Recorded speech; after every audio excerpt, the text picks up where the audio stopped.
നമസ്കാരം.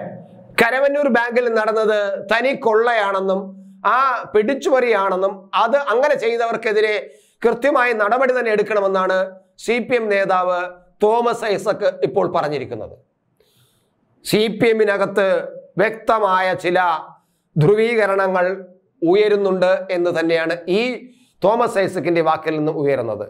പിണറായി വിജയനും CPM സംസ്ഥാന നേതൃത്വവും നിരവധി തവണ ന്യായീകരിക്കുകയും അതിനെ അതിനകത്ത് വലിയ കുഴപ്പങ്ങളില്ലെന്നും അതാ ഉണ്ടെങ്കിൽ തന്നെ ഒന്ന് രണ്ട് പേരുടെ ചില നോട്ടപ്പിഴവാണെന്ന് പറഞ്ഞതിന് ലഘൂകരിക്കാനും ഒക്കെ ശ്രമിച്ചുകൊണ്ടിരിക്കുമ്പോഴാണ് തോമസ് ഐസക് ഇപ്പോൾ പറഞ്ഞിരിക്കുന്നത് കരവന്നൂർ ബാങ്കിൽ നടന്നത് തീവെട്ടിക്കൊള്ള തന്നെയാണ്.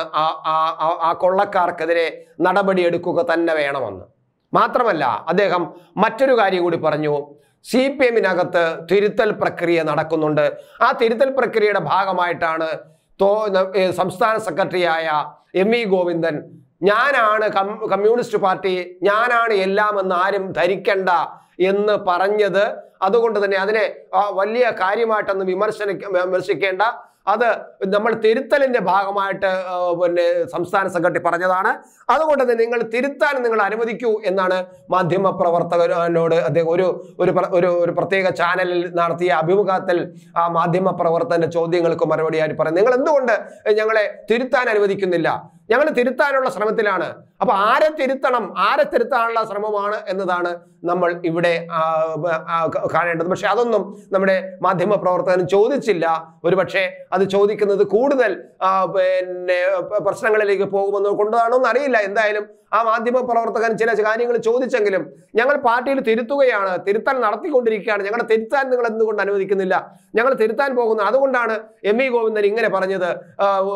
ഞാനല്ല പാർട്ടി, ഞാനല്ല കമ്മ്യൂണിസ്റ്റ് പാർട്ടി, ഞാനല്ല എല്ലാം, അതുകൊണ്ട് അങ്ങനെ ആരും ധരിക്കണ്ട എന്ന് പറഞ്ഞത്. അപ്പോ ആരെയാണ് അങ്ങനെ തിരുത്താൻ തുടങ്ങിയിരിക്കുന്നതെന്ന് ഉള്ള ചോദ്യം അവിടെ അപ്രസക്തമായിട്ട് മാറിയോ, അതോ എന്തുകൊണ്ടാണ് മാധ്യമപ്രവർത്തനം ചോദിക്കാത്തതെന്നതും ഇവിടെ ഉയരുന്നൊരു ചോദ്യം തന്നെയാണ്. എന്തായാലും ആരെയാണ് തിരുത്തുന്നത് എന്ന് നമുക്ക് വ്യക്തമാണ്.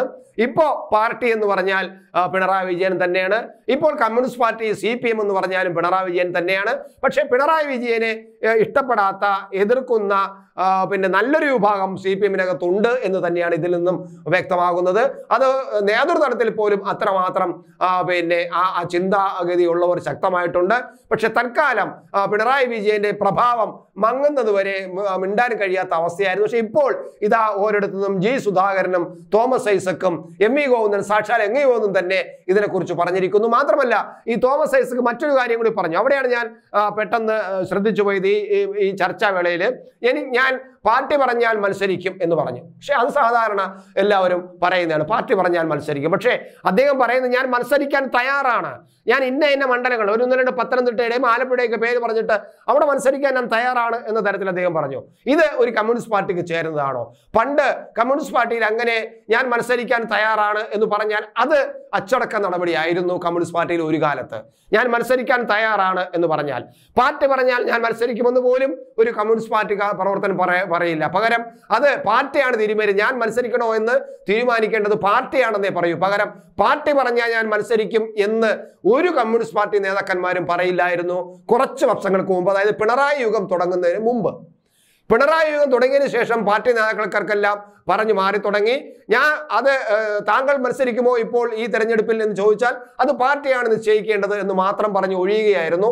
എന്നാൽ ഇപ്പോൾ പറയുന്നത് പാർട്ടി പറഞ്ഞാൽ ഞാൻ മത്സരിക്കും, ഞാൻ ഇന്ന മണ്ഡലങ്ങളിൽ എനിക്ക് താല്പര്യമുണ്ട്, അവിടെ മത്സരിക്കും, പക്ഷെ പാർട്ടി പറഞ്ഞാൽ മത്സരിക്കും എന്ന് പറയുന്നു. അപ്പോൾ പിണറായി യുഗത്തിലോടുകൂടി പാർട്ടിക്ക് തന്നെ മൊത്തം മുഖം മാറിയിരിക്കുന്നു എന്നതാണ്. അവിടെ തിരുത്തുന്നു എന്ന് പറയുമ്പോഴും അവരും സ്വയം തെറ്റുകൾ, ഈ തോമസ് ഐസക്കും സ്വയം തെറ്റുകൾ വിളിച്ചു പറയുന്ന ആളായിട്ട് മാറിയിരിക്കുന്നതാണ്. എന്തായാലും EDയുടെ അന്വേഷണം തോമസ് ഐസക്കിന് പിന്നാലെയുണ്ട്.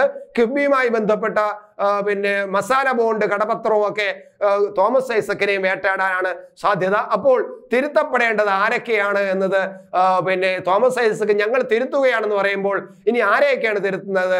സ്വയം തിരുത്തപ്പെടുമോ, അല്ലെങ്കിൽ സ്വയം തിരുത്തപ്പെടാൻ പാർട്ടി ഈ പറയുന്ന ആളിനെയും തിരുത്തുമോ എന്നതാണ് നമ്മൾ കാണേണ്ടത്. ഓർക്കാൻ എന്നും കുറെ നല്ല ഓർമ്മകൾ തന്നവർ വെറും ഓർമ്മയായി പോയല്ലോ എന്നോർക്കുമ്പോൾ ഉള്ളിലൊരു പിടച്ചിലുണ്ടാകാറില്ലേ നമുക്ക്? എത്ര വർഷങ്ങൾ കൊഴിഞ്ഞുപോയാലും നമ്മുടെയൊക്കെ ഓർമ്മകളിൽ മധുരമുള്ള ചില ഓർമ്മകൾ ബാക്കിയുണ്ടാകും. സൗഹൃദങ്ങൾ, സഹപാഠികൾ, പ്രണയങ്ങൾ, അധ്യാപകർ, അച്ഛനമ്മമാർ, അയൽക്കാർ, അങ്ങനെ. ഒരിക്കൽ നമ്മൾ ആർക്കൊക്കെയോ ആരൊക്കെയോ ആയിരുന്നു, അല്ലേ? നേടിയതിൻ്റെയും നഷ്ടപ്പെടുത്തിയതിൻ്റെയും അളവ് നോക്കിയാൽ മുൻതൂക്കം എപ്പോഴും നഷ്ടങ്ങൾക്കു തന്നെയാണ്. അതിൽ ഏറ്റവും വലിയ നഷ്ടം ഒരിക്കലും തിരിച്ചു കിട്ടാത്ത ഇന്നലെകളാണ്. ഒരിക്കലും മറക്കാൻ പറ്റാത്ത ഓർമ്മകൾ സമ്മാനിച്ച പലരും നമ്മളെ വിട്ടുപോയിട്ടുണ്ടാകും. എനിക്കുമുണ്ട് ഒരുപാട് ഓർമ്മകൾ, യാത്രകൾ, സൗഹൃദങ്ങൾ, പ്രണയം, സങ്കടങ്ങൾ, സന്തോഷങ്ങൾ, അങ്ങനെ. ഈ ഓർമ്മകൾ പങ്കുവയ്ക്കാൻ ഞാൻ നിങ്ങളോടൊപ്പം. ദി മാർക്കോ പോളോ മെമ്മറീസ് എല്ലാ ശനിയാഴ്ചയും ഞായറാഴ്ചയും രാത്രി 7:30 നിങ്ങളുടെ DNA ന്യൂസിൽ.